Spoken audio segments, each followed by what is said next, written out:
नमस्कार, मैं हेमंत बघेल आप सभी का बहुत बहुत स्वागत करता हूं अपने इस YouTube चैनल में।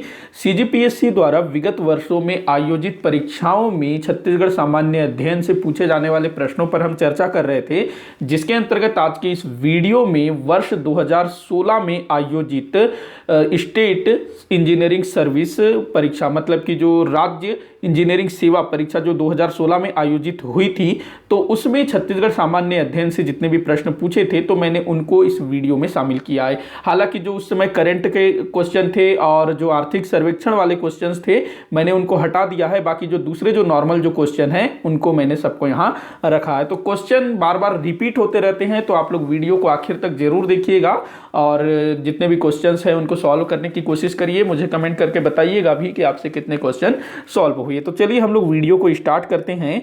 तो यहाँ मैंने पहला क्वेश्चन लिया है जो कि घोटुल से पूछा गया है कि घोटुल किस जनजाति से संबद्ध है। तो देखो, घोटुल से ना बार बार क्वेश्चन पूछे ही जाते हैं, तो घोटुल एकदम मतलब मोस्ट इंपॉर्टेंट टॉपिक है सीजीपीएससी के लिए। तो मैंने घोटुल पर डिटेल में वीडियो बनाया हुआ है। हमारे छत्तीसगढ़ में दूसरी जनजातियों में भी जो युवागृह हैं उनके संदर्भ में भी मैंने जानकारी दी है, तो आप लोग उसको जरूर देखिएगा। आपको इस टॉपिक से कभी भी कोई क्वेश्चन नहीं छूटेगा। तो घोटुल किस जनजाति से संबंध है, तो देखिए ये आपके मुरिया जनजाति से संबंधित है घोटुल। एक बार मैंने पीछे किसी वीडियो में यही क्वेश्चन सेम क्वेश्चन लिया था, लेकिन वहां पर मैंने आंसर गोंड लिया क्योंकि सीजीपीएससी ने ही आंसर गोंड लिया था। अब देखिए आप लोग समझिएगा कि जो गोंड जनजाति है उसकी उपजाति है मुरिया।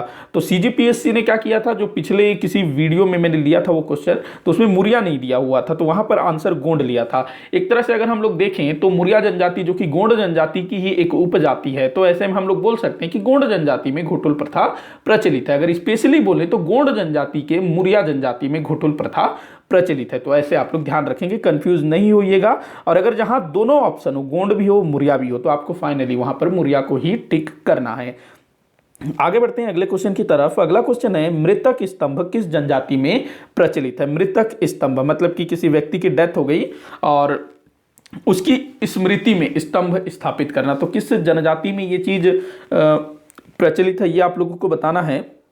तो ये माड़िया जनजाति में प्रचलित है। माड़िया जनजाति जो कि बस्तर क्षेत्र की ही एक जनजाति है, तो इसमें जो है मृतक स्तंभ की प्रथा प्रचलित है। वैसे अगर हम लोग देखें ना तो नॉर्मली जैसे व्यक्ति को दफनाया जाता है तो उसके ऊपर छोटा सा जो है कुछ बना दिया जाता है, तो वो भी एक तरह का मृतक स्तंभ ही है, लेकिन ये लोग अलग से जो है मृतक स्तंभ स्थापित करते हैं। अब ऐसा नहीं कि बिल्कुल ताजमहल बना देंगे, मतलब अपने हिसाब से जो भी छोटा मोटा पत्थर उत्थर गाड़ दिए तो वो हो गया मृतक स्तंभ।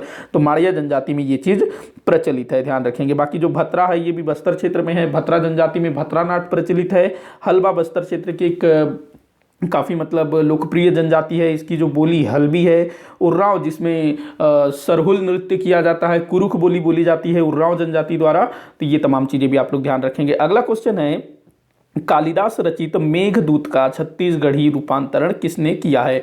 तो महाकवि कालिदास जी, ऐसा माना जाता है कि महाकवि कालिदास जी हमारे छत्तीसगढ़ भी आए हुए थे। जो अपने यहाँ प्रवर सेन जो वाकाटक वंश के शासक थे ना, जिनका छत्तीसगढ़ पर भी अधिकार था, तो प्रवर सेन के समय ही जो कालिदास जी थे उनका छत्तीसगढ़ में आगमन हुआ था। और महाकवि कालिदास जी ने अपनी एक रचना जो कि मेघदूत है, मेघदूत, इस रचना को महाकवि कालिदास जी ने जो सरगुजा क्षेत्र में जो रामगढ़ की पहाड़ियां हैं ना, वहीं पर रह करके इस रचना को लिखी थी। तो ये भी पूछा जाता है कहां पर इसको लिखा गया था, तो याद रखेंगे रामगढ़ की पहाड़ियां सरगुजा क्षेत्र। तो मेघदूत का छत्तीसगढ़ी रूपांतरण किसने किया। मेघदूत जो है ना ये संस्कृत में लिखा गया था, तो इसका छत्तीसगढ़ी रूपांतरण मुकुटधर पांडे जी द्वारा किया गया था। ध्यान रखेंगे मुकुटधर पांडे। बाकी जो पंडित सुंदरलाल शर्मा जी थे उन्होंने भी काफ़ी कुछ काम किया है, लेकिन इस तरह का चीज़ उन्होंने नहीं किया है। हरि ठाकुर ये गीतकार थे, ठाकुर प्यारेलाल सिंह जी के बेटे हैं हरि ठाकुर। मुकुटधर पांडे जी इन्होंने ही मेघदूत का छत्तीसगढ़ी में अनुवाद किया। अगला क्वेश्चन है, बांस गीत गायन में निम्न में से किस वाद्य, ये माफ़ी चाहूँगा थोड़ा सा मुझसे टाइपिंग मिस्टेक हो गया, यहाँ पर की बिंदु लगना था। तो बांस गीत गायन में निम्न में से किस वाद्य यंत्र का प्रयोग होता है। तो बांस गीत तो जो कि यादव जनजाति, सॉरी जनजाति नहीं है, ये जो यादव जाति के लोग हैं, मतलब राउत जाति के जो लोग हैं उनके द्वारा बांस गीत गाया जाता है। तो इसमें वाद्य यंत्र क्या है, तो दिया हुआ है मृदंग दिया है, मांदर दिया है, झांझ दिया है, इनमें से कोई नहीं। जो मांदर है ये आदिवासियों का सबसे प्रिय क्या कहते हैं, वाद्य यंत्र है, लेकिन इनमें से किसी भी वाद्य यंत्र का प्रयोग बांस गीत में नहीं किया जाता है। देखो बांस गीत एक अलग टाइप का ये गीत है, इसमें जो है बांस से बने हुए वाद्य यंत्रों का प्रयोग किया जाता है, इसी कारण इसको जो है बांस गीत कहा जाता है, न कि बांस से रिलेटेड कुछ और चीज़ है। बांस से रिलेटेड मतलब बांस से लोग अपना वाद्य यंत्र बनाते हैं, इसी कारण से ये बांस गीत कहलाता है। ऐसे ही ना एक और है धनकुल गीत, जो कि बस्तर क्षेत्र में तीजा के टाइम पर गाया जाता है। धनकुल गीत, धनकुल गीत में भी ना कोई विशेष वाद्य यंत्र नहीं होता है, जो स्त्रियां होती है वही धनकुल गीत गाती हैं। तो वो लोग क्या करेंगे, जो मटका है उसको लेंगे, बांस का बना हुआ सूफा लेंगे और ऐसी कुछ दूसरी चीजें लेंगे, उससे वाद्य यंत्र बनाएंगे। तो धनकुल भी आप लोग ध्यान रखेंगे। अगला क्वेश्चन है, छत्तीसगढ़ जनगणना 2011 में साक्षरता का निकटतम प्रतिशत कितना है? तो देखो इस टाइप का जो क्वेश्चन है बहुत पूछा जाता है। मुझे ऐसा लगता है कि जो क्वेश्चन पूछने वाला है उसको मालूम नहीं है कि कितने प्रतिशत, टोटल कितने प्रतिशत है, इसलिए उसने क्या पूछ दिया, निकटतम। हालांकि ऐसा नहीं होगा। तो निकटतम प्रतिशत कितना है, तो आपको बताना है कितना है, लगभग 70%। अगर आप बिल्कुल देखें तो 70.28%, ये हमारे छत्तीसगढ़ का साक्षरता प्रतिशत है ना 2011 की जनगणना के अनुसार। आगे बढ़ते हैं, अगला क्वेश्चन देखते हैं, डॉक्टर मंडावी सिंह किस नृत्य शैली से संबंधित है? तो डॉक्टर मंडावी सिंह, मंडावी जो कि एक सरनेम होता है, लेकिन यहाँ पर नाम ही दे दिया है मंडावी, तो ये किस नृत्य से संबंधित है ये आपको बताना है। तो ये कथक नृत्य से संबंधित है। देखो हमारा जो छत्तीसगढ़ है ये कथक नृत्य के लिए जाना जाता है, किसके कारण, तो रायगढ़ में वहाँ के जो शासक थे महाराजा चक्रधर, वो जो हैं अपना कथक नृत्य के लिए काफ़ी मतलब उनको जो कथक है उसके लिए उन्होंने काफ़ी काम किया, और आज उन्हीं की स्मृति में रायगढ़ में प्रतिवर्ष चक्रधर समारोह आयोजित किया जाता है। और जो रायगढ़ है वो चौथे कथक घराने के रूप में भी जाना जाता है। हमारे भारत में कितने, 4 कथक घराने हैं ना, सबसे मतलब एक है आपके राजस्थान के जयपुर, माफी चाहूंगा, राजस्थान के जयपुर में, दूसरा है लखनऊ में और तीसरा है बनारस में। इसके बाद जो चौथा कथक घराना वो रायगढ़ को माना जाता है। तो ध्यान रखेंगे। तो ये जो मंडावी सिंह हैं ये कथक नृत्य शैली से संबंधित है। अगला क्वेश्चन है, महात्मा गांधी जी के द्वितीय छत्तीसगढ़ प्रवास के समय उनके साथ कौन से नेता छत्तीसगढ़ आए थे? देखो जो महात्मा गांधी जी हैं वो 2 बार हमारे छत्तीसगढ़ आए थे, सबसे पहले तो 1920 में और दूसरी बार 1933 में। तो पहले समय तो जो मौलाना शौकत अली जी थे वो उनके साथ थे, लेकिन दूसरी बार जब वे आए थे तो उनके साथ और भी कुछ नेता थे। तो जो मौलाना शौकत अली थे तो ये तो भाई पहली बार आए थे, दूसरे बार ये नहीं आए थे। मीराबेन ये आई हुई थी दूसरी बार, ठक्कर बापा भी आए थे, महादेव देसाई भी आए थे। महादेव देसाई जी जो कि महात्मा गांधी जी के निजी सचिव थे। तो ये 3 लोग आए थे महात्मा गांधी जी के साथ दूसरी यात्रा में। और महात्मा गांधी जी की जो दूसरी यात्रा थी वो उसका जो उद्देश्य था वो भी पूछा जाता है, हरिजन उद्धार। तो ये तमाम चीजें ध्यान रखेंगे। 2, 3, 4 आपका आंसर हो जाएगा, ये ऑप्शन ब। आगे बढ़ते हैं, अगला क्वेश्चन देखते हैं, गौर घाट अथवा इसको गावर घाट भी बोला जाता है, तो ये कहाँ पर है, जलप्रपात है, ये किस जिले में स्थित है, ये आप लोगों को बताना है। गौर घाट अथवा गावर घाट, तो ये किस जिले में स्थित है, तो ये कोरिया जिले में स्थित है, हसदेव नदी पर। कोरिया जिले से निकलती है ना हसदेव नदी, और कोरिया जिले में ही एक और जलप्रपात है, अमृतधारा जलप्रपात। तो हसदेव नदी में है, कोरिया जिले में गौर घाट अथवा गावर घाट जलप्रपात। आगे बढ़ते अगला क्वेश्चन देखते हैं, इनमें से कौन केंद्रीय विश्वविद्यालय नहीं है? बड़ा ही सरल क्वेश्चन है। तो देखिए जो गुरु घासीदास विश्वविद्यालय जो कि बिलासपुर जिले में स्थापित है, इसको वर्ष 2009 से केंद्रीय विश्वविद्यालय का दर्जा दे दिया गया है। बाकी पंडित सुंदरलाल शर्मा विश्वविद्यालय ये मुक्त विश्वविद्यालय मतलब कि ओपन यूनिवर्सिटी है। बाकी राजमोहिनी देवी विश्वविद्यालय ये विश्वविद्यालय ही नहीं है, राजमोहिनी देवी महाविद्यालय है। कहां पर? सरगुजा जिले के जिला मुख्यालय अंबिकापुर में। वहीं संत गहिरा गुरु विश्वविद्यालय, ये जो सरगुजा का जो विश्वविद्यालय है ना, जिसको सरगुजा विश्वविद्यालय के नाम से स्थापित किया गया था, इसको अब संत गहिरा गुरु विश्वविद्यालय के नाम से जाना जा रहा है। तो तमाम चीज ध्यान रखेंगे। अगला क्वेश्चन है, पंडित रविशंकर शुक्ल विश्वविद्यालय की स्थापना किस वर्ष हुई? तो पंडित रविशंकर शुक्ल विश्वविद्यालय कहां पर है? रायपुर जिले में है। और हमारे छत्तीसगढ़ का ये जो मतलब क्या कहेंगे, जो शिक्षा वाला जो विश्वविद्यालय है ना, जिसमें नॉर्मल जो पढ़ाई होती है, तो उस तरह का ये पहला विश्वविद्यालय था। तो कब स्थापित हुआ था? तो 1964 में इसकी स्थापना हुई थी। वैसे इससे पहले कौन से विश्वविद्यालय की स्थापना हुई थी? संगीत विश्वविद्यालय की, इंदिरा कला संगीत विश्वविद्यालय। कहाँ पर? खैरागढ़, खैरागढ़ अर्थात राजनांदगांव जिले में। लेकिन वो संगीत से संबंधित विश्वविद्यालय था और सामान्य शिक्षा से संबंधित प्रथम विश्वविद्यालय तो वो पंडित रविशंकर शुक्ल विश्वविद्यालय हुआ करता था। और इससे पहले जो है ना हमारा जो छत्तीसगढ़ है वो शायद नागपुर विश्वविद्यालय, वहां से शायद संबद्ध था। मुझे उतना ढंग से याद नहीं आ रहा है, मैं इस चीज़ को चेक करके आप लोगों को आगे वाले वीडियो में अपडेट करूंगा। अगला क्वेश्चन हम लोग देखते हैं, नल वंश के शासकों की स्वर्ण मुद्राएं कहाँ मिली है। नल वंश जो कि बस्तर क्षेत्र में शासन करते थे, नल वंश के शासक, तो नल वंश के शासकों ने सोने के सिक्के भी जारी किए थे। तो आप लोग इस बात से अंदाजा लगा सकते हो कि जो बस्तर के नल शासक थे वो कितने मतलब धन धान्य से संपन्न रहे होंगे। मतलब जो सोने के सिक्के जारी करता है उसकी आर्थिक स्थिति अच्छी मानी जाती है। तो नल वंश के शासकों के स्वर्ण सिक्के कहां से प्राप्त हुए हैं ये आप लोगों को बताना है। तो ये जो टेमरा है, कुरुसपाल है, अड़ेगा है, बारसूर है, सब बस्तर क्षेत्र से संबंधित है। तो ये अड़ेगा से ना ये जो वराह राज जो कि नल वंश का शासक था, वराह राज, तो इसके कितने 29 स्वर्ण सिक्के प्राप्त हुए। 29, एक नहीं 29 स्वर्ण सिक्के प्राप्त हुए हैं। कहां से? अड़ेगा से, वराह राज के। ध्यान रखेंगे, नल वंश का शासक है। अगला क्वेश्चन है, कौन से वाद्य यंत्र बांसुरी के समान होते हैं। तो हमारा जो छत्तीसगढ़ का जो लोकल जो वाद्य यंत्र है ना, तो उनमें से कौन सा वाद्य यंत्र है जो कि थोड़ा थोड़ा सा बांसुरी जैसा मिलता है। बांसुरी जो अपने भगवान श्री कृष्ण जी जिसको बजाते हैं ना बांसुरी, जिससे गोपियां खींची चली आती हैं और उनके जितने भी गाय हैं वो सब भी उनके आसपास ही रहते हैं बांसुरी की धुन सुन करके।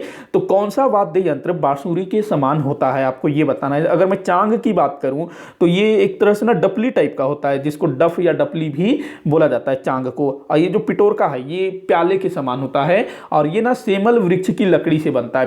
पिटोरका सेमल, ये भी आप लोग ध्यान रखिएगा। देखो मैं जितनी भी चीजें बताता हूं ना सब इंपॉर्टेंट है, इधर उधर की बातें नहीं है, सब जो है इंपॉर्टेंट है, कभी भी कहीं भी आपको पूछा जा सकता है। तो आप लोग ध्यान से सुनिएगा, नोट करना हो तो नोट कर सकते हो। तो जो पिटोरका है ये सेमल वृक्ष की लकड़ी से बनाया जाता है। कैसा होता है? प्याले के समान होता है। और जो चांग है इसको डफ या डफली भी बोला जाता है। वहीं जो सुलुड़ है और अलगोजा, ये दोनों ही आपके बांसुरी के समान होते हैं। तो आपका जो आंसर क्या होगा? 3 और 4 आपका आंसर होगा, मतलब ऑप्शन स आप लोगों का आंसर होगा। आगे बढ़ते हैं, अगला क्वेश्चन है, मुख्यमंत्री के अधीन विभागों का सचिव कौन होता है। तो देखो हमारे जो छत्तीसगढ़, मतलब छत्तीसगढ़ ही नहीं दूसरे राज्यों में भी होता है, प्रधानमंत्री का भी होता है। तो ये क्या करते हैं, कई सारे विभाग जो हैं किसी मंत्री को न देकर के खुद अपने पास रखते हैं। तो हमारे छत्तीसगढ़ में भी ऐसा होता है। तो मुख्यमंत्री के अधीन जो भी विभाग होते हैं उसका सचिव कौन होता है। देखो जितने भी विभाग होते हैं ना उसके सेक्रेटरी होते हैं, सचिव होते हैं।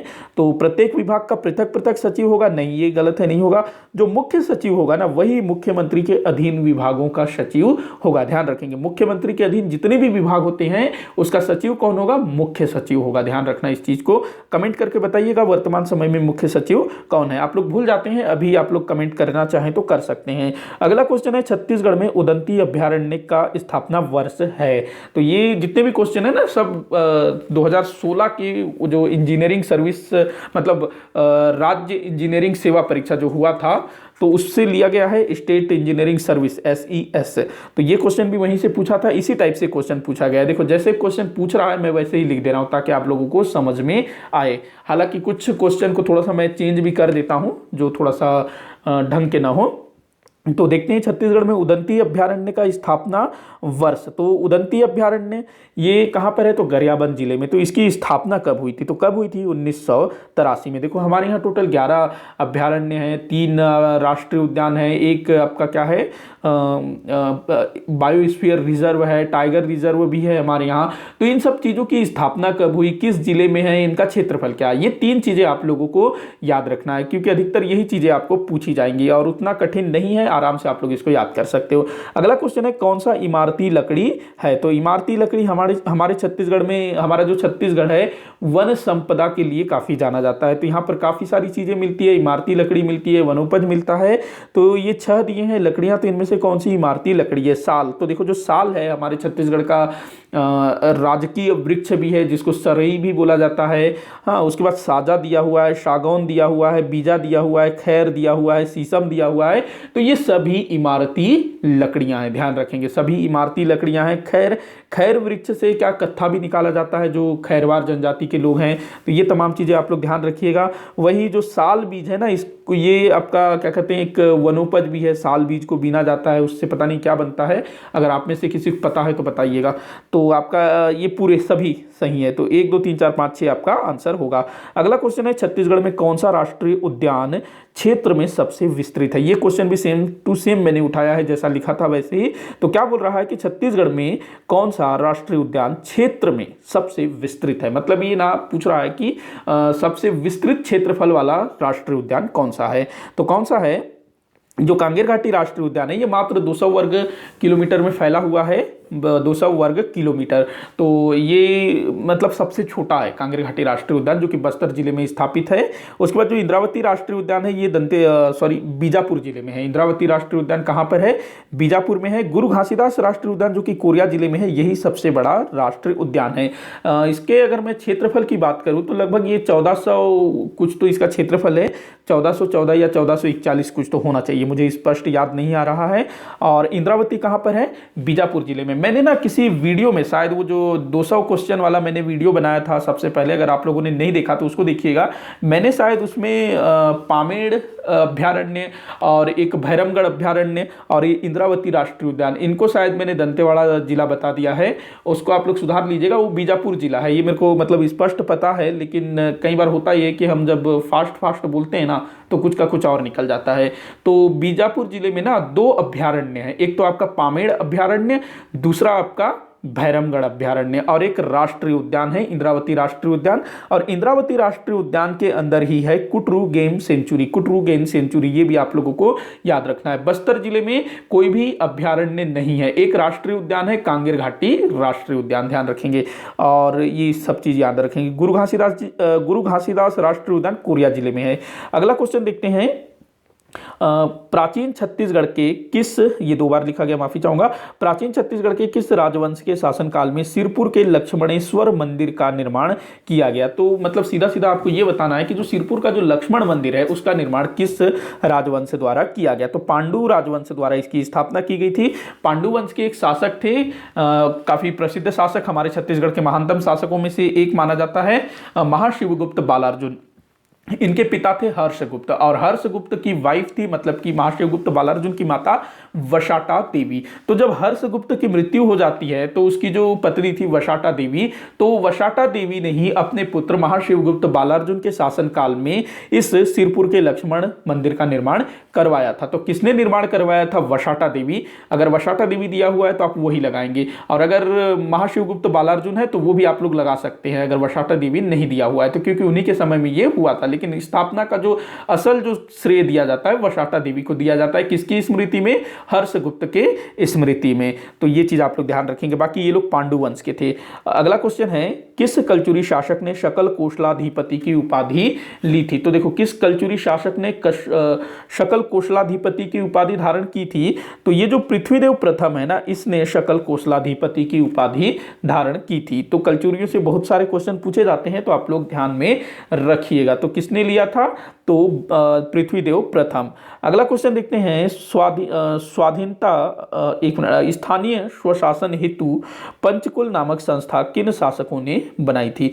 तो स्थानीय स्वशासन मतलब कि अभी अगर हम लोग स्थानीय स्वशासन की बात करें तो ग्राम सभा है, ग्राम पंचायत है, तो ऐसी टाइप की जो चीजें हैं वो पहले भी हुआ करती थी स्थानीय स्वशासन गांव स्तर पर। तो स्थानीय स्वशासन हेतु पंचकुल नामक संस्था किन शासकों ने बनाई थी, ये आप लोगों को बताना है। नल शासक जो कि बस्तर क्षेत्र में शासन करते थे, अभी मैंने पीछे बताया नल शासकों ने सोने के सिक्के भी जारी किए थे, मतलब उनकी आर्थिक स्थिति अच्छी थी। पांडु वंश के शासक अभी हम लोगों ने पीछे देखा, महाशिवगुप्त बालार्जुन, उसकी माता वशाटा देवी जो कि सिरपुर का लक्ष्मण मंदिर बनवाया था। उसके बाद कलचुरी जिन्होंने छत्तीसगढ़ में काफी लंबे समय तक शासन किया था मध्यकालीन भारत में। उसके बाद मराठा जो कि आधुनिक काल तक इन्होंने शासन किया था।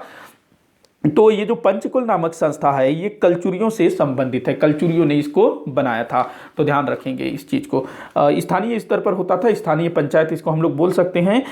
रानी वशाटा छत्तीसगढ़ के किस राजवंश से थी। तो देखो ये पांडु वंश से थी। अभी पीछे मैंने बताया कि जो रानी वशाटा ये अपने जो महाशिवगुप्त बालार्जुन है उसकी माता थी और हर्षगुप्त की पत्नी थी, और सिरपुर में लक्ष्मण मंदिर का निर्माण करवाया। अगला क्वेश्चन है, सवनाही क्या है। सवनाही क्या है ये आपको बताना है। सवनाही क्या है, तो देखो ऑप्शन दिया हुआ है, एक प्रकार का विवाह, एक पर्व, एक प्रकार का चित्रकला, एक पर्यटन स्थल है, माफी चाहूंगा हो गया। तो ये जो है एक प्रकार का चित्रकला है। सवनाही क्या है, एक प्रकार का चित्रकला।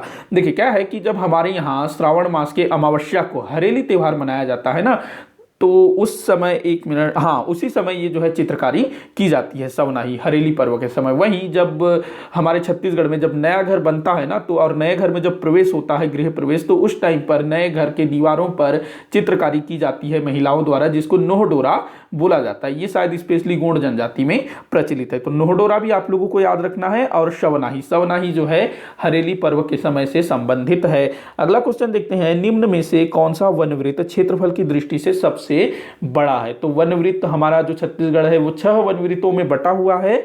सरगुजा है, जगदलपुर है, कांकेर है, रायपुर है, इसके अलावा दुर्ग है, बिलासपुर है।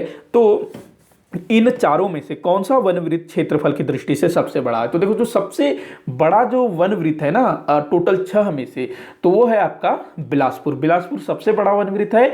दूसरे नंबर पर आपका जगदलपुर है, तीसरे नंबर पर सरगुजा है, चौथे नंबर पर रायगढ़ है, पांचवें नंबर पर कांकेर है, और सबसे छोटा आपका कौन है? दुर्ग। तो यहां पर बिलासपुर तो दिया नहीं है, जगदलपुर दिया है, सरगुजा दिया है, तो सबसे बड़ा कौन होगा? जगदलपुर। जगदलपुर के बाद सरगुजा होगा, सरगुजा के बाद आपका रायपुर होगा, रायपुर के बाद कांकेर। तो आपका आंसर क्या होगा? ऑप्शन ब जगदलपुर। और सबसे बड़ा वन वृत्त कौन सा है? तो बिलासपुर। ध्यान रखेंगे जो 6 वन वृत्त है ना, उनमें सबसे बड़ा वन वृत्त है बिलासपुर और सबसे छोटा है दुर्ग। जगदलपुर दूसरे नंबर पे, सरगुजा तीसरे नंबर पर।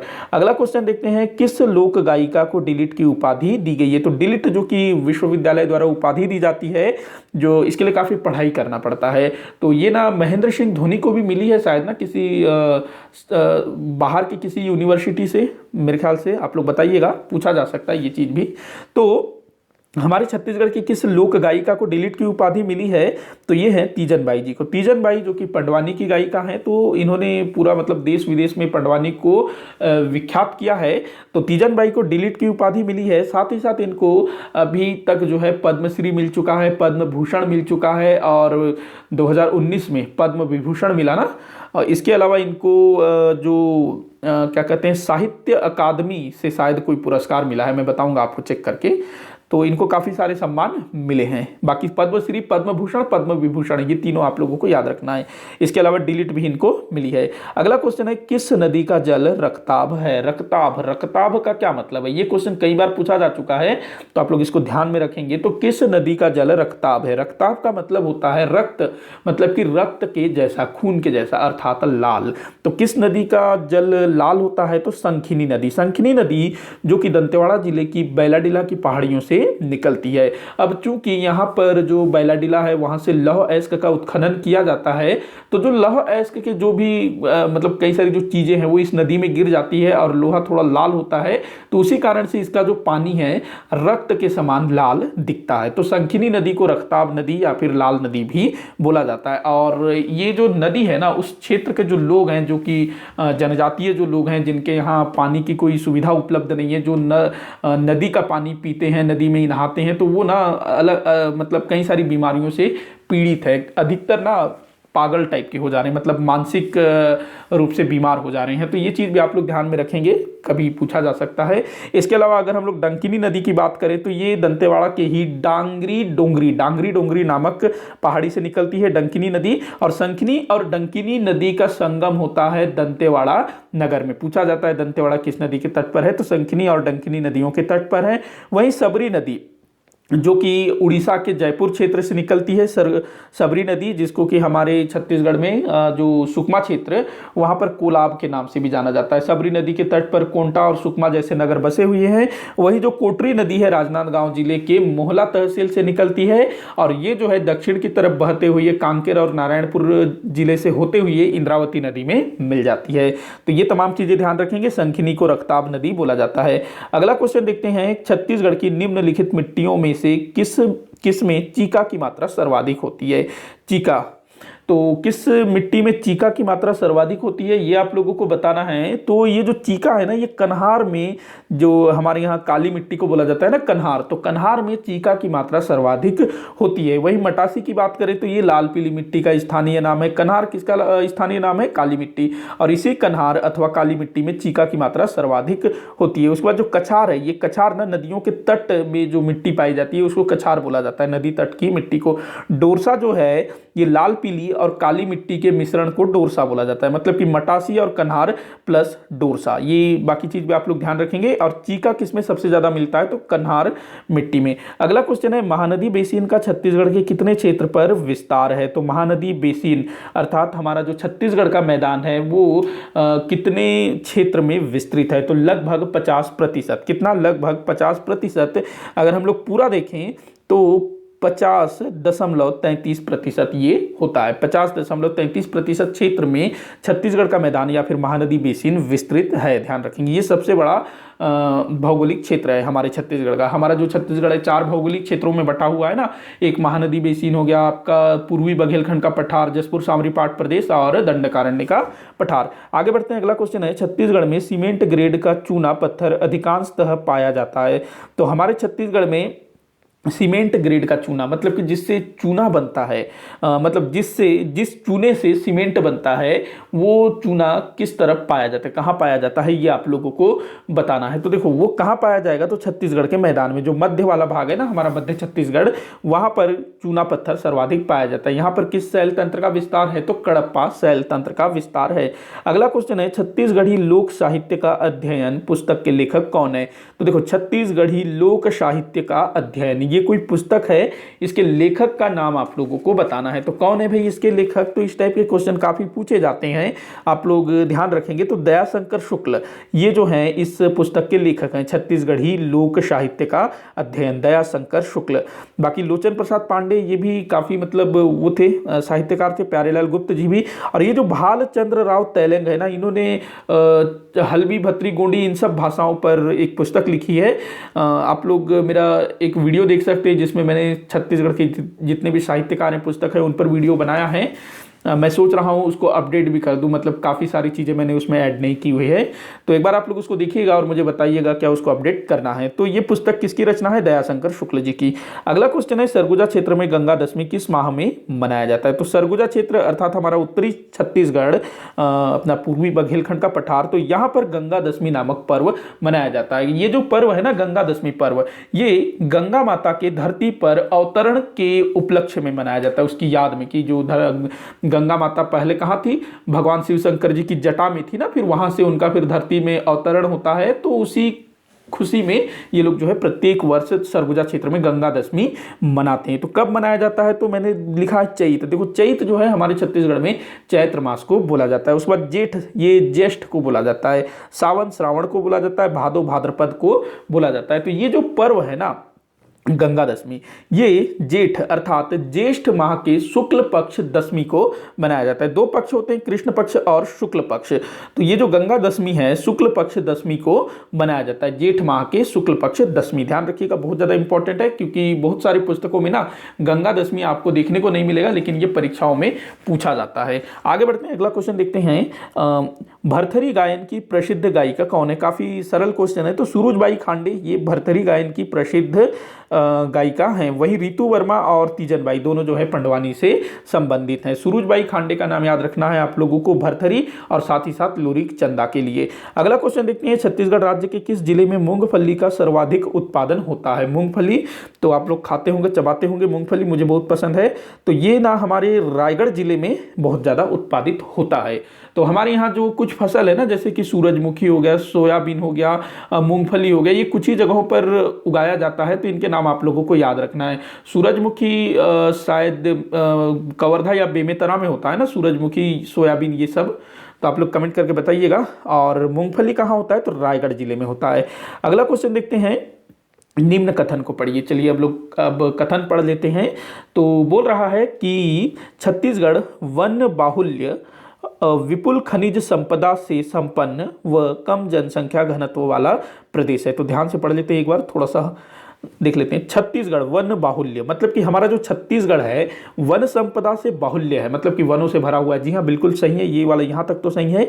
उसके बाद बोल रहा है विपुल खनिज संपदा। विपुल खनिज संपदा मतलब हमारे यहाँ बहुत सारे खनिज पाए जाते हैं। जी हाँ, ये भी बिल्कुल सही है, मतलब एक ही लाइन में इसने बहुत सारी चीजें भर दी है। तो विपुल खनिज संपदा से संपन्न है, जी बिल्कुल सही है। कम जनसंख्या घनत्व वाला प्रदेश है। अगर हम लोग देखें ना, हमारा जो छत्तीसगढ़, इसका अगर हम लोग क्षेत्रफल देखते हैं 1,35,191 लाख वर्ग किलोमीटर, इसका जो इतना वर्ग किलोमीटर में ये फैला हुआ है। 1,35,191 वर्ग किलोमीटर एरिया को ये कवर करता है।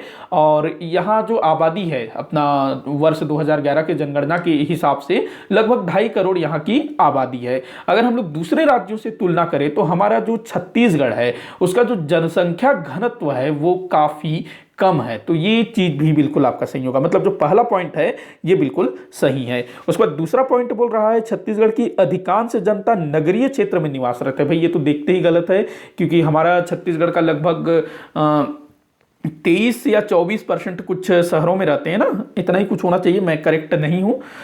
लेकिन हमारा जो छत्तीसगढ़ है यहाँ पर अधिकतर जो लोग हैं वो गांव देहात में ही रहते हैं, क्योंकि हमारा जो छत्तीसगढ़ है जनजातीय बाहुल्य वाला क्षेत्र है। तो जो आदिवासी हैं, जनजातीय लोग हैं, वो तो गाँवों में रहते हैं। इसके अलावा हमारे जो छत्तीसगढ़ का जो मैदानी भाग है वहाँ पर भी काफ़ी सारे लोग गाँवों में ही रहते हैं। अगर हम लोग देखें ना हमारे छत्तीसगढ़ में अगर नगरों का जो संकेंद्रण है वो सिर्फ और सिर्फ मध्य छत्तीसगढ़ में देखने को मिलेगा। वहाँ आपको कई सारे नगर निगम भी हैं, बड़े बड़े नगर हैं तो नगर निगम होंगे, जैसे रायपुर हो गया, बीरगांव हो गया, भिलाई हो गया, दुर्ग हो गया, चरौदा हो गया, महासमुंद हो गया।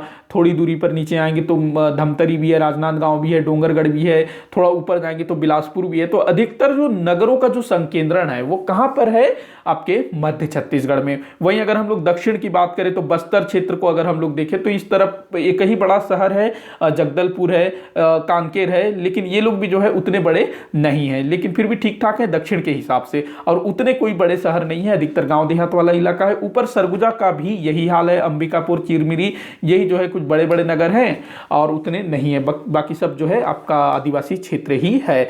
तो ये आपका गलत है, हमारे जो शहर में उतने सारे लोग शहर में नहीं रहते हैं। अगला बोल रहा है छत्तीसगढ़ एक जनजातीय बाहुल्य प्रदेश है। जी हाँ, बिल्कुल सही है। तो आपका जो है 1 और 3 यहाँ पर सही होगा। तो इस टाइप के क्वेश्चन जो है पूछे जाते हैं, सरल होते हैं, आपको बस ध्यान से पढ़ने की आवश्यकता होती है। तो 1 और 3 आपका जो है यहाँ पर सही होगा। क्या पूछ रहा है, सही कथन को चुनिए, तो 1 और 3 यहाँ पर सही होगा। आगे बढ़ते हैं, अगला क्वेश्चन देखते हैं। वर्ष 2011 की जनगणना के अनुसार सर्वाधिक अनुसूचित जाति एवं अनुसूचित जनजाति वाले जिले क्रमशः कौन से हैं? मतलब अनुसूचित जाति और अनुसूचित जनजाति SC और ST वाले सबसे अधिक जनसंख्या वाले जिले पहचानने हैं ना, तो ये होगा आपका मुंगेली और सुकमा जिला। तो इसमें टोटल जितने भी 27 जिले हैं ना सबको लिया गया है, वैसे अभी तो 28 हो गया।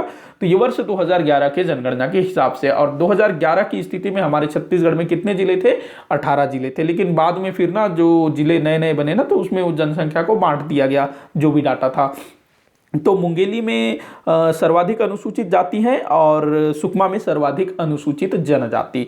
अगला क्वेश्चन देखते हैं, उर्रांव जनजाति कौन सा नृत्य करते हैं? बहुत ही सरल क्वेश्चन है। ये सरहुल नृत्य इनके द्वारा किया जाता है और सरहुल पर्व भी मनाया जाता है। कब मनाते हैं ये लोग? चैत्र मास में मनाते हैं। वहीं पंथी नृत्य ये कौन करते हैं? तो सतनाम लोग करते हैं, सतनामी लोग। और गौर नृत्य ये अपने कौन करते हैं? दंडामी माड़िया लोग करते हैं। अगला क्वेश्चन है, कमार जनजाति की पंचायत का प्रधान क्या कहलाता है? तो देखो, कमार जनजाति जो कि एक विशेष पिछड़ी जनजाति है, गरियाबंद क्षेत्र में इसका संकेंद्रण देखने को मिलता है। तो यहाँ जो है ना इनकी अपनी पंचायत होती है, जातीय पंचायत। तो उसका जो प्रधान होता है वो कहलाता है कुरहा। क्या कहलाता है? कुरहा। और दाऊ, ये अभी भी हमारे यहाँ जो थोड़े से बड़े बुजुर्ग होते हैं उनको दाऊ बोला जाता है ना, तो कुरहा बोला जाएगा कमार जनजाति की पंचायत के प्रधान को। अगला क्वेश्चन है, किस त्योहार में पसहर चावल का उपयोग अनिवार्य होता है? पसहर चावल, तो ये मुझे नहीं मालूम क्या होता है पसहर चावल, लेकिन इसका आंसर पता है मुझे। ये आपके हरतालिका जो तीजा होता है ना, जो कब मनाया जाता है? भादो मास में मनाया जाता है ना, शुक्ल पक्ष तृतीया को तीजा, तो उसमें ये पसहर चावल का प्रयोग किया जाता है। आप लोग मुझे कमेंट करके बताइएगा कि ये जो पसहर चावल है, सॉरी तीजा में नहीं होता है, माफ़ी चाहूँगा, ये तीजा में नहीं होगा, ये कमर छठ में होगा। सॉरी, ये कमर छठ में होगा। जो पसहर चावल है किसमें होगा? कमर छठ में होगा। कमर छठ जिसमें माताएं अपने बच्चों के लिए उपवास रखती है, तो इसमें पसहर चावल का उपयोग किया जाता है। आप लोग मुझे कमेंट करके बताइएगा कि ये जो पसहर चावल होता क्या है। तो ये कमर छठ में प्रयोग किया जाता है, हरतालिका में नहीं। बाकी हरेली भी हमारे यहाँ का त्यौहार है, भोजली भी। तो कमर छठ में पसहर चावल का उपयोग किया जाता है। अगला क्वेश्चन है, डॉक्टर श्यामा प्रसाद मुखर्जी ताप विद्युत गृह कहाँ स्थापित है? तो ये कोरबा जिले में स्थापित है। अगर इस टाइप का कोई प्रश्न पूछा जाए तो उसका अधिकतर आंसर कोरबा ही होने का चांस होगा, लेकिन अभी जो है दूसरे जिलों में भी ताप विद्युत गृह स्थापित किए जा चुके हैं। तो कोरबा में डॉक्टर श्यामा प्रसाद मुखर्जी ताप विद्युत गृह है, इसकी जो क्षमता है ना 500 मेगावाट विद्युत उत्पादन की क्षमता है। अगला क्वेश्चन है छत्तीसगढ़ के प्रथम शहीद कौन थे? तो छत्तीसगढ़ के जो प्रथम शहीद थे वो थे शहीद गेंद सिंह, जो कि 1825 में परलकोट क्षेत्र के जमींदार थे और अंग्रेजों के खिलाफ विद्रोह कर दिए थे और इनके विद्रोह को बुरी तरह से कुचल दिया गया और इनको इनके ही घर के सामने आदिवासियों के सामने मृत्युदंड दिया गया। शहीद गेंद सिंह जो कि हमारे छत्तीसगढ़ के पहले शहीद माने जाते हैं। वहीं अगर हम बात करें शहीद वीर नारायण सिंह जी की, तो ये स्वतंत्रता आंदोलन के समय पहले शहीद थे, क्योंकि 1825 में स्वतंत्रता आंदोलन शुरू नहीं हुआ था। अगर पूछा जाता है छत्तीसगढ़, इसी टाइप का अगर क्वेश्चन पूछे ना छत्तीसगढ़ के प्रथम शहीद, तो वहां शहीद गेंद सिंह। अगर पूछे स्वतंत्रता आंदोलन के समय प्रथम शहीद, तब आपको शहीद वीर नारायण सिंह लगाना है। वहीं वीर हनुमान सिंह, ये भी 1857 की क्रांति के समय ही शहीद हुए थे। ये सेना में थे और अपने सैन्य अधिकारी सिडवेल की इन्होंने हत्या कर दी थी। और सुरेंद्र शाह, ये संबलपुर के जमींदार थे और इन्होंने भी जो है विद्रोह किया हुआ था। सुरेंद्र शाह को छत्तीसगढ़ का अंतिम शहीद माना जाता है। तो ये चारों पॉइंट आप लोग याद रखेंगे। शहीद गेंद सिंह छत्तीसगढ़ के पहले शहीद थे। अगला क्वेश्चन है आयुर्वेद के क्षेत्र में स्थापित छत्तीसगढ़ राज्य अलंकरण किस नाम पर है? तो आयुर्वेद के क्षेत्र में ना अपना जो पुरस्कार दिया जाता है छत्तीसगढ़ राज्य अलंकरण, तो ये किसके नाम पर दिया जाता है? तो धनवंतरी के नाम पर दिया जाता है। ध्यान रखेंगे, डॉक्टर खूबचंद बघेल मत कर लेना। धनवंतरी के नाम पर जो है हमारे छत्तीसगढ़ में आयुर्वेद संबंधी मतलब चिकित्सा संबंधी पुरस्कार दिया जाता है। अगला क्वेश्चन देखते हैं, कौन सी छत्तीसगढ़ की जनजातियों द्वारा बोली जाने वाली बोली नहीं है? तो ये बढ़िया क्वेश्चन है, देख लेते हैं हमारे छत्तीसगढ़ की जनजातियों द्वारा कौन सी बोली नहीं बोली जाती। तो हल्बी, ये बस्तर क्षेत्र में जो अधिकतर जो हलबा लोग हैं उनकी ये बोली है। हालांकि बस्तर क्षेत्र की ना अधिकांश जनता इस हल्बी बोली को बोलती है। मुरिया लोगों द्वारा भी इसका प्रयोग किया जाता है और हल्बी बोली को बस्तरी बोली भी बोला जाता है, क्योंकि बस्तर क्षेत्र में बोला जाता है। ये आर्य भाषा परिवार का हिस्सा है। उसके बाद जो कुरुख है, ये उर्रांव जनजाति की बोली है, जो कि द्रविड़ भाषा शैली का हिस्सा है, तो ये भी बोली है। परजी, ये परजा जनजाति द्वारा बोला जाता है। परजी परजा जनजाति द्वारा बोला जाता है। कहाँ पर? बस्तर क्षेत्र में। वहीं ये जो लांदा है, ये एक पेय पदार्थ है, बस्तर क्षेत्र में इसका प्रयोग होता है। और सल्फी, ये भी बड़ा फेमस पेय पदार्थ है दक्षिण मतलब अपने बस्तर क्षेत्र का, दक्षिण छत्तीसगढ़ का। जो ताड़ी होता है ना, जो ताड़ के पेड़ से जो ताड़ का रस निकलता है, एक छिंद के रस से भी निकलता है, जो छिंद होता है ना उसके रस से भी निकलता है, तो उसी टाइप का ये होता है। सल्फी का एक पेड़ होता है ताड़ के वृक्ष के समान, तो वहां से जो रस निकलता है ना, तो वो मतलब अल्कोहलिक होता है एक तरह से, मतलब नशीला होता है। ये लांदा भी नशीला होता है, दोनों ही। तो लांदा और सल्फी ये दोनों पेय पदार्थ है, न कि बोलियां। तो क्या पूछ रहा है? बोली जाने वाली बोली नहीं है, तो आपका आंसर 3 और 5 होगा। तो लांदा और सल्फी ये दोनों क्या है? पेय पदार्थ है। ध्यान रखेंगे कहाँ के हैं? तो बस्तर क्षेत्र में। और किस टाइप के पेय पदार्थ हैं? तो ये नशीले पेय पदार्थ है। मतलब कि ये जो सल्फी है, इसको पी के आदमी सेल्फिश हो जाता है, ऐसे आप लोग याद रख सकते हो। तो लांदा और सल्फी क्या है? पेय पदार्थ हैं। 3 और 4 आपके आंसर होंगे। यहाँ पर मैंने कूट गलत ले लिया है मेरे ख्याल से। बोली जाने वाली बोली नहीं है ना।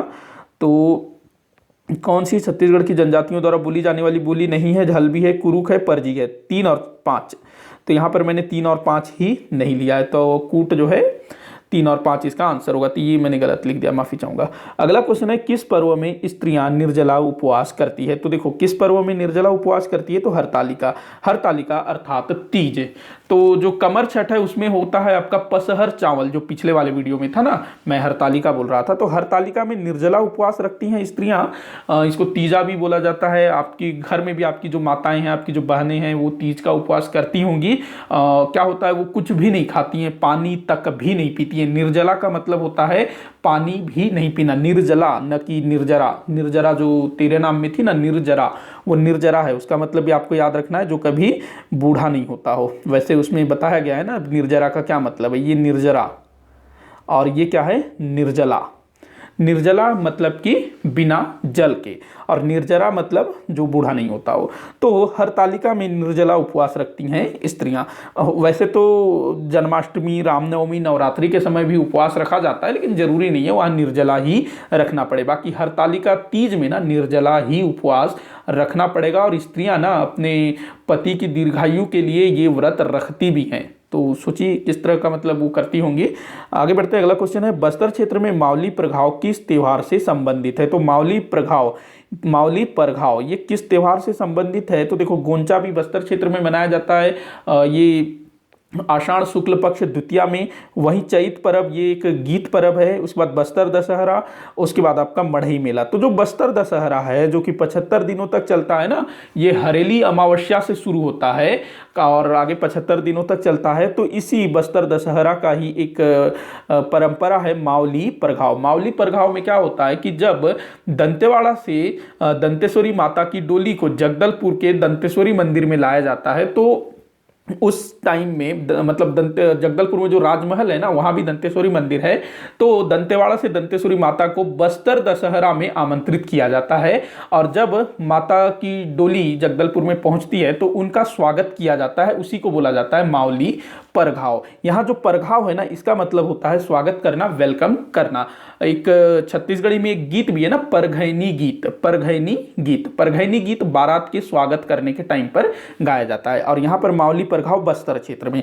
अगला क्वेश्चन है, किस जनजाति का पारंपरिक कार्य लोहे से संबंधित है? तो देखो, कोरकू जनजाति की बात करूं तो इनका जो पारंपरिक कार्य है वो जमीन खोदना बताया जाता है। खैरवार जनजाति ये कत्था निकालने का काम करते हैं खैर जनजाति से। वही जो कमार जनजाति है ये बांस संबंधी काम करते हैं, गरियाबंद क्षेत्र में है। और वही जो अगरिया जनजाति है, इन्हीं का काम है लोहे से संबंधित, मतलब कि एक तरह से लोहार वाला काम ये लोग करते हैं, अगरिया जनजाति। अगला क्वेश्चन है, कौन सा जनजातीय नृत्य उत्तरी छत्तीसगढ़ से संबंधित नहीं है? ये भी अच्छा क्वेश्चन है मेरे हिसाब से। तो उत्तरी छत्तीसगढ़ में कौन सा नृत्य नहीं किया जाता है, ये आपको बताना है। तो देखो, जो थापटी है ये कोरकू जनजाति द्वारा किया जाता है, थापटी। एक और है ढांडल और थापटी, दोनों कोरकू जनजाति द्वारा। सैला नृत्य ये भी उत्तरी छत्तीसगढ़ में किया जाता है, जो कि एक डंडा नृत्य है। उसके बाद सरहुल जो कि उरांव जनजाति द्वारा किया जाता है। दमनच जो कि कोरवा जनजाति द्वारा किया जाता है, ये विवाह के समय किया जाता है दमनच नृत्य। वही जो डंडारी है ये बस्तर क्षेत्र में किया जाता है। अब जो बस्तर क्षेत्र है क्या वो उत्तर में है? वो तो दक्षिण में है ना। और क्या पूछ रहा है, कौन सा नृत्य उत्तरी छत्तीसगढ़ में नहीं है? तो यहाँ पर आपका 1 2 3 4 ये आपका राइट आंसर होगा। ये थापटी, सैला, सरहुल और दमनच। तो आप ना चीजों को इस टाइप से भी पढ़ के रखा करिए कि कौन सी चीजें उत्तर में है, कौन सी चीजें दक्षिण में है, कौन सी चीजें मध्य में है। क्योंकि हमारे यहाँ ना जैसे कई सारे जो खनिज है वो केवल उत्तर में मिलते हैं और कई सारे खनिज हैं जो मध्य में मिलते हैं, कई सारे खनिज हैं जो दक्षिण में मिलते हैं। तो ऐसे आपको प्रश्न पूछा जा सकता है। ऐसे ही आप जलप्रपातों को भी बांट लीजिए, इस टाइप के जो जनजाति हैं उनके संकेंद्रण को भी बांट लीजिए, उनके द्वारा जो परंपराएं हैं, जो भी कार्य हैं, वो भी पूछा जा सकता है। अगला क्वेश्चन देखते हैं, तो आपका क्या आंसर होगा? अच्छा, कौन सा उत्तरी छत्तीसगढ़ से संबंधित नहीं है बताना है ना, नहीं है। तो ये आपका 5 होगा। मैं शायद 1 2 3 4 बोल रहा था, तो ये आपका आंसर होगा। आगे बढ़ते हैं, अगला क्वेश्चन देखते हैं। छत्तीसगढ़ के शिक्षा शास्त्री जे योगानंदम द्वारा स्थापित संस्था का नाम क्या है? तो जे योगानंदम, तो इनके द्वारा छत्तीसगढ़ महाविद्यालय की स्थापना की गई थी। ये लगभग 1938 के आसपास में, और ये हमारे छत्तीसगढ़ का पहला महाविद्यालय था। वही जो दुर्गा महाविद्यालय ये शायद रायपुर में है ना, ये शायद संगीत महाविद्यालय है क्या, बताइएगा आप लोग मुझे।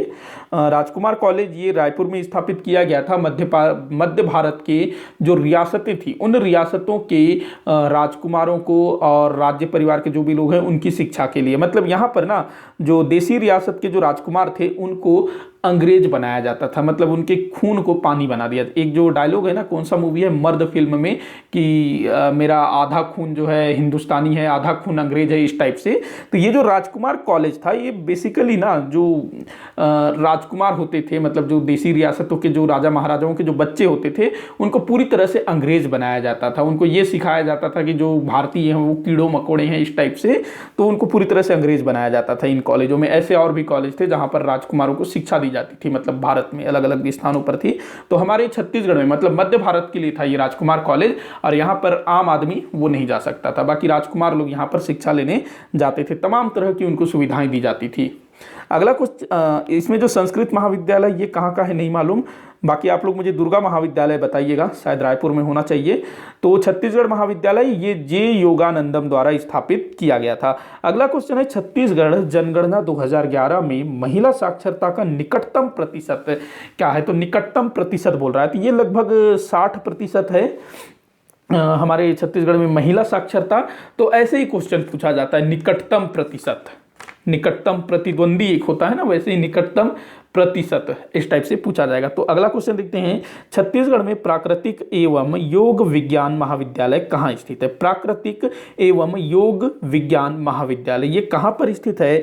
तो नगपुरा में स्थित है, ध्यान रखेंगे नगपुरा में। अगला क्वेश्चन देखते हैं, गौर नृत्य किस जनजाति से संबंधित है? तो गौर नृत्य ये किस जनजाति द्वारा किया जाता है? तो देखो गोंड भी दिया हुआ है, अबुझमाड़िया दिया हुआ है, दंडामी माड़िया दिया हुआ है, मुरिया दिया हुआ है। तो ये दंडामी माड़िया से संबंधित है, ध्यान रखेंगे दंडामी माड़िया, इसका जो संकेंद्रण है ना ये सुकमा दंतेवाड़ा तरफ है, तो इनके द्वारा ही गौर नृत्य किया जाता है। एक माड़िया भी होता है, माड़िया होता है, अबुझ माड़िया होता है, उसके बाद दंडामी माड़िया होता है। तो ये जो गौर नृत्य है स्पेशली दंडामी माड़िया द्वारा किया जाता है। जो अबुझ माड़िया है ये नारायणपुर क्षेत्र में निवास करती हैं, जो अबुझमाड़ क्षेत्र है वहाँ पर, इसीलिए इनको अबुझ माड़िया बोला जाता है। और जो माड़िया हैं खाली माड़िया वो बस्तर क्षेत्र के अलग अलग स्थानों में देखने को मिल जाएंगे, और जो दंडामी माड़िया हैं स्पेशली ये लोग जो है सुकमा क्षेत्र में देखने को मिलता है। बाकी जो मुरिया जनजाति ये भी बस्तर क्षेत्र की एक विशेष जनजाति है। अगला क्वेश्चन है, बस्तर बैंड के संयोजक है बस्तर बैंड। तो बस्तर बैंड ये अनूप रंजन ये इससे संबंधित है, बस्तर बैंड से। अनूप रंजन जी ने क्या किया कि बस्तर की जो लोकल जो भी वाद्य यंत्र है ना उनको लेकर के एक बैंड बनाया, और उसको जो है अलग अलग स्थानों पर वो प्रोग्राम भी करते हैं। मतलब काफ़ी इन्होंने जो है इस बस्तर के जो क्षेत्रीय जो कलाकार हैं, जो भी बजाने वाले और जो भी वाद्य यंत्र है उनको काफ़ी फेमस किया अनूप रंजन। लाला जगदलपुरी जी की बात करें तो बस्तर क्षेत्र के एक साहित्यकार हैं। उसके बाद देवाशीष देवीलाल नहीं मालूम ये कौन है, बाकी अनूप रंजन याद रखेंगे। अच्छा एक चीज़ आप लोग ध्यान रखिएगा, अभी अपने छत्तीसगढ़ में ना एक जो यूट्यूबर हैं क्या नाम है उनका, एपी राजा, तो इस टाइप की चीज़ें भी आपसे पूछी जा सकती है, अतरंगी चीज़ें भी, तो ध्यान रखिएगा एपी राजा याद रखेंगे। और दूसरा जो भी इस तरह का काम कर रहा है, क्योंकि ये भी हमारे छत्तीसगढ़ को एक अलग नाम दे रहा है, क्योंकि जो एपी राजा हैं वो हमारे छत्तीसगढ़ ही नहीं पूरे देश के लोग उनको देखते हैं, बाहर से भी उनको व्यू मिलता है, मतलब बाहर से भी उनको देखते हैं। तो ऐसी चीज़ें पूछी जा सकती है जो हमारे छत्तीसगढ़ का नाम रोशन कर रही है, तो आप लोग ना इस टाइप की चीज़ों को ध्यान में रखिएगा। अगला क्वेश्चन हम लोग देखते हैं, खिनवा किस अंग का आभूषण है? खिनवा, तो खिनवा किस अंग का आभूषण है? तो देखो खिनवा ना ये आपके कान में पहना जाने वाला एक आभूषण है। कहाँ पहना जाता है? कान में। तो हमारे छत्तीसगढ़ में जो भी लोकल जो गहने हैं ना आभूषण, उन पूछा जाता है अक्सर कि ये आभूषण कहाँ पहना जाता है, या फिर पाँव में कौन सा आभूषण पहना जाता है, इस टाइप से ध्यान रखेंगे। अगला क्वेश्चन है, मैंने यहाँ पर 5 एक्स्ट्रा क्वेश्चन लिए हैं। लव कुश के जन्म स्थली के रूप में कौन सा स्थल प्रसिद्ध है? तो लव कुश जो कि प्रभु श्री रामचंद्र और सीता माता जी के बच्चे थे, तो लव कुश जी के जन्म स्थली के रूप में तुरतुरिया को जाना जाता है। तुरतुरिया यहाँ पर जो है इनके जो गुरु थे ना वाल्मीकि आश्रम यहाँ पर बताया जाता है, तुरतुरिया में ही रहा होगा ऐसा। तो यही जो है लव कुश की जन्म स्थली माना जाता है। वहीं जो शिवरी नारायण है ना, ये ऐसा कहा जाता है कि प्रभु श्री रामचंद्र जी ने सबरी से जूठे बेर यहीं पर खाए थे। जो माता सबरी थी उन्होंने प्रभु श्री रामचंद्र जी के लिए बेर चख चख करके रखे थे, ताकि उनको ये लग रहा था कि जो प्रभु श्री रामचंद्र जी हैं उनको कोई जो है खट्टे वाले बेर ना खाना पड़े। तो उन्होंने स्वादिष्ट बेरों को चख चख करके अलग से रखा था प्रभु श्री रामचंद्र जी को। और जो सबरी थी वो जो है एक निम्न जाति सी आती थी। तो ये जो कथा है ये दिखाता है कि आप कितनी भी बड़े क्यों ना हो जाओ, आपको सभी लोगों को एक समान समझना है। तो जो प्रभु श्री रामचंद्र जी हैं वो बिना हिचके हुए सबरी जी के जूठे बेर को खाते हैं, जबकि जो लक्ष्मण जी होते हैं वो थोड़ा सा हिचकिचा रहे होते हैं। आप लोगों ने देखा होगा महाभारत में भी, महाभारत का नाम माफी चाहूँगा, रामायण में। तो ये दिखाता है कि कोई भी जो है दुनिया में छोटा बड़ा नहीं होता है, सबको एक समान समझना चाहिए। तो ये कहाँ की ये घटना बताई जाती है? शिवरी नारायण। तुरतुरिया वाल्मीकि आश्रम अर्थात लव कुश जी की जन्म स्थली। आरंग को बोला जाता है मंदिरों की नगरी, जो रायपुर में है। वहीं जो चंद्रखुरी है ना, ये माता कौशल्या से संबंधित यहाँ पर मंदिर है। देखो माता कौशल्या जो कि प्रभु श्री रामचंद्र जी की माता थी। ऐसा कहा जाता है कि माता कौशल्या जी का जो जन्म है, इनका जो मायका था वो यही था, छत्तीसगढ़ में था। और इसी कारण से प्रभु श्री रामचंद्र जी को जो छत्तीसगढ़ियाँ हैं वो अपना भांजा मानते हैं, क्योंकि माता कौशल्या हमारे छत्तीसगढ़ की थी, मतलब हमारी ये बहन हुई, और माता कौशल्या जी के बेटे वो हमारे क्या हुए? भांजे हुए। तो छत्तीसगढ़िया जो है वो प्रभु श्री रामचंद्र जी को अपना भांजा मान मानते हैं, मतलब कि जो प्रभु श्री रामचंद्र जी है उनके लिए छत्तीसगढ़ क्या है, ननिहाल है। तो ध्यान रखेंगे आप इस चीज को। अगला क्वेश्चन देखते हैं हम लोग, राजा चक्रधर सम्मान किस क्षेत्र में दिया जाता है? राजा चक्रधर सम्मान, तो ये सारे क्वेश्चन ना वही जो SES की परीक्षा में पूछे गए थे, मतलब कि जो स्टेट इंजीनियरिंग सर्विस 2016 का जो परीक्षा था उसमें पूछे गए थे, और मेरे ख्याल से 50 से ज़्यादा क्वेश्चन पूछे थे शायद उसमें, मैंने गिना नहीं, बस टाइप करता चला गया। तो राजा चक्रधर सम्मान किस क्षेत्र में दिया जाता है? तो राजा चक्रधर जो कि रायगढ़ के राजा थे, कथक के लिए इन्होंने काम किया, तो संगीत एवं कला के क्षेत्र में राजा चक्रधर सम्मान दिया जाता है, ध्यान रखेंगे। अगला क्वेश्चन देखते हैं, बंजर नदी किस नदी की सहायक नदी है? बंजर नदी किस नदी की सहायक नदी है? तो ये नर्मदा नदी की सहायक नदी है। देखो हमारे छत्तीसगढ़ के ना कुछ छोटी छोटी नदियां हैं जो पश्चिम की तरफ प्रवाहित होती हैं, और ये नर्मदा अफवाह तंत्र का हिस्सा है, तो ये आप लोग ध्यान में रखेंगे। अगला क्वेश्चन है, छत्तीसगढ़ में सतनाम पंथ निम्न से संबंधित नहीं है। तो कुछ स्थानों के नाम दिए हैं, तो कौन सा स्थान है जो कि सतनाम पंथ से संबंधित नहीं है? तो गिरौदपुरी, ये तो भाई है, ये जो तेलासी बाड़ा है ये भी सतनामियों से संबंधित है। उसके बाद जो भंडारपुरी है ये भी संबंधित है, लेकिन जो कुदूरगढ़ है ना, कुदरगढ़ी ये सतनामियों से संबंधित नहीं है। तो आपका ऑप्शन द सही होगा। अगला क्वेश्चन है, आखिरी है इस वीडियो का, छत्तीसगढ़ की किस रियासत में 1939 में लगानबंदी आंदोलन हुआ था? तो ये कब हुआ था? 1939 में छुई खदान रियासत में हुआ था। छुई खदान रियासत जो कि राजनांदगांव जिले के अंतर्गत आता है, तो यहाँ पर 1939 में लगानबंदी आंदोलन हुआ था। तो ये जो सारे क्वेश्चंस हैं ये 2016 में SES का पेपर हुआ था, SES स्टेट इंजीनियरिंग सर्विस, तो उससे मैंने लिए हैं। और कुछ क्वेश्चन जो है मैंने अपने भी शामिल किए कि जो करंट और आर्थिक सर्वेक्षण वाले क्वेश्चंस को हटा करके, और अभी ना कुछ दिन पहले जनवरी महीने में ही SES का एग्ज़ाम हुआ था, स्टेट इंजीनियरिंग सर्विस का। तो किसी ने मुझे कमेंट करके बताया कि मेरे वीडियो से ना, लगभग किसी वीडियो को उन्होंने देखा शायद, तो उस वीडियो से 7-8 क्वेश्चन, अभी जो SES का एग्ज़ाम हुआ शायद 13-14 तारीख को हुआ शायद, तो उसमें 7-8 क्वेश्चन मेरे एक वीडियो से आए हुए थे। तो ये जान करके मुझे बड़ा अच्छा लगा। तो आप लोग ना वीडियो को देखिएगा आखिर तक, जितने भी मेरे वीडियोस आ रहे हैं, क्योंकि सब जो पुराने जो क्वेश्चन पेपर्स हैं मैं उन्हीं से ही ले रहा हूं, और कुछ मिलते जुलते क्वेश्चंस भी ले रहा हूं, और सारे क्वेश्चन ना लगभग रिपीट ही हो रहे हैं अलग अलग तरीके से। भाई आखिर कहाँ से पूछेगा? जो छत्तीसगढ़ सामान्य अध्ययन जितना भी है उसी से पूछेगा ना, बाहर से थोड़ी ना पूछेगा, मध्य प्रदेश से थोड़ी ना पूछेगा, जो भी है वहीं से पूछेगा, उसी को थोड़ा सा जो है चेंज करके अलग तरीके से पूछ रहा है। तो वीडियो यहीं पर समाप्त होता है। आप लोग मुझे कमेंट करके बताइएगा कि आपसे कितने क्वेश्चन सॉल्व हुए, और किसी भी क्वेश्चन में आप लोगों को डाउट लगता है, या मेरे द्वारा जो भी तथ्य दिए गए हैं उसमें अगर आप लोगों को डाउट लगता है तो मुझे कमेंट करके जरूर बताइएगा, ताकि मैं उसमें सुधार कर सकूं।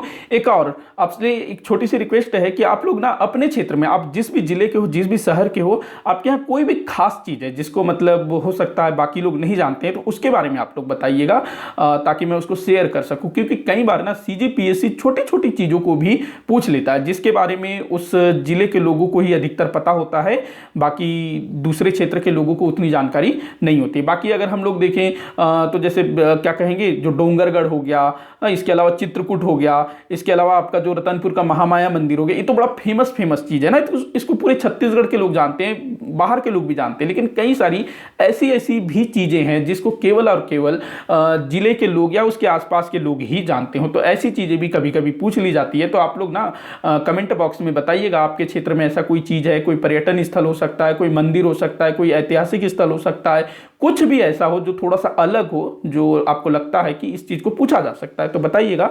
तो वीडियो यहीं पर समाप्त होता है। ज़्यादा से ज़्यादा इसको शेयर करिएगा, लाइक करिएगा, चैनल को सब्सक्राइब करिएगा।